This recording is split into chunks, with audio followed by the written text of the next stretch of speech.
이번 영상은 수능 국어 기출 어떻게 분석하는지, 구체적으로 어떻게 해야 되는지, 그리고 뭘 하면 안 되는지에 대한 것까지 말씀드려볼게요. 일단 첫 번째, 어떤 문제집을 선택할 것이냐. 간단합니다. 두 가지 종류가 있어요. 회차별로 나온 게 있죠. 예를 들어서 이번 수능 혹은 이번 9월 모의고사, 6월 모의고사 통으로 나온 것을 선택할 것이냐, 아니면은 문학이면 문학 중에서 현대시, 현대소설, 고전시, 고전소설 이렇게 장르별로 돼 있는 거를 고를 것이냐. 무조건 두 번째 거 고르세요. 회차별로 돼 있는 거는 먼저 기출 분석할 때 하는 게 아니라 나중에 노베이스가 어느 정도 공부가 된 상태에서 자기가 수능 전략을 어떻게 짤 것인지 그때 하는 겁니다. 장르별로 돼 있는 걸 사시는데 이 중에서 문제수가 최대한 적은 걸로 하세요. 문제수가 지나치게 많을 경우에는 여러분이 미궁에 빠질 가능성이 있습니다. 그리고 기출 분석하는 거는 대략 3개년치 이내면 충분하다고 봅니다. 아니면 1개년치 정도 장르별 문제집을 사시면 되겠습니다. 그리고 어떻게 할 것이냐, 어떻게 하시냐면은 보통 국어는 한 지문에 문제수가 3개에서 뭐 대여섯 개까지 이렇게 구성이 되어 있단 말이죠. 그렇게 구성되어 있는 것을 한 지문을 먼저 풀어. 근데 이때 풀 때 시간을 측정을 하지 말고 풀어요. 여러분 시간 안에 풀기가 힘드니까 지금 수능 기출이 어떻게 구성되어 있지, 어떻게 내용이 되어 있는지만 확인하면 되니까 그 다음에 즉시 해설을 확인하는 식으로 이런 식으로 문제를 분석하시면 되겠습니다. 근데 문제를 분석해서 결국 이거를 어디다 내가 노트에다 정리를 할 것이냐, 따로 정리할 필요는 없다. 단순히 감만 잡아라. 이게 중요한 게 뭐냐면 여러분이 수능 기출 분석으로 모든 공부가 끝났다 이건 절대로 아니야. 수능 기출 분석은 본격적인 공부를 하기 전에 사실상 준비 단계이기 때문에 어느 정도 공부를 해야 되는지, 어떻게 공부를 해야 되는지에 대한 감만 잡고 가시면 되겠습니다. 그 다음에 제일 중요한 게 있겠죠. 세 번째, 무엇을 분석할 것이냐, 무엇을 공부할 것이냐. 이거는 왜 수능 기출 문제를 분석하는지에 관련된 문제와도 똑같겠습니다. 일단 3번 항목에서 첫 번째는 A하고 B로 나눠서 설명을 해볼게요. 근데 첫 번째는 수능이 내신과는 어떻게 다른지 그걸 확인한 과정이에요.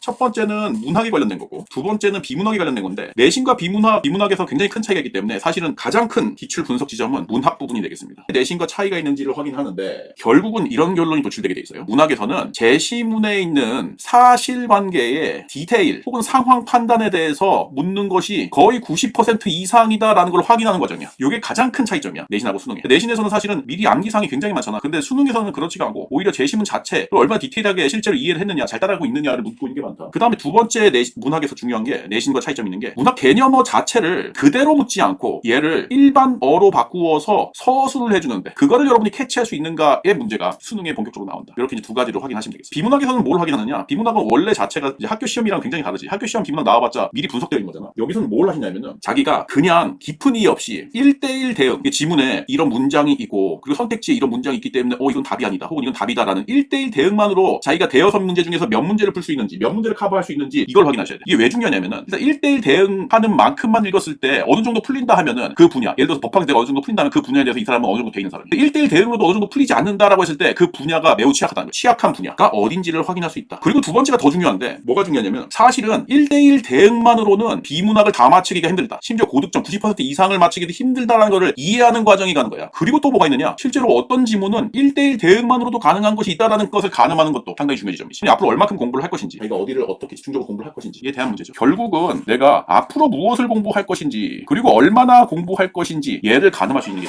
이게 내가 수능 기출을 분석하는 이유가 되겠어. 왜 분석하느냐. 마지막으로 내가 하고 싶은 얘기가, 절대 수능 기출에서 하지 말아야 할 것. 절대로 수능 기출, 즉 평가원을 신격화하지 마라. 무슨 말이냐면은 어떤 학생들의 경우에는, 특히 장수생들 같은 경우에는 이런 미궁에 빠져있는 학생들이 많아. 평가원만의 특수한 제시문 전개 방식이 있다, 제시문의 논리 구조가 있다 라고 하는데 전혀 틀린 얘기. 차라리 법학이면 법학, 아니면 물리학이면 물리학, 기술이면 기술만의 논리 제시, 논리 전개 방식이 있지, 평가 전체를 관통하는 논리 전개 방법은 없다고 봐야 돼. 그러니까 여러분이 거기 함정에 빠지면 안 되고, 오히려 제시문과 선택지 간의 관계에서 평가원이 뭘 강조하고 있는지 그거를 보셔야 돼. 그리고 이거는 문법에 관련된 얘기인데, 내년에는 이제 언어와 매체가 나오는데, 언어 매체에서 많이 선택하신 경우에는 문법의 경우에는 그 틀을 내년에도 이어갈 것이라는 맹신을 하면 절대로 안 돼.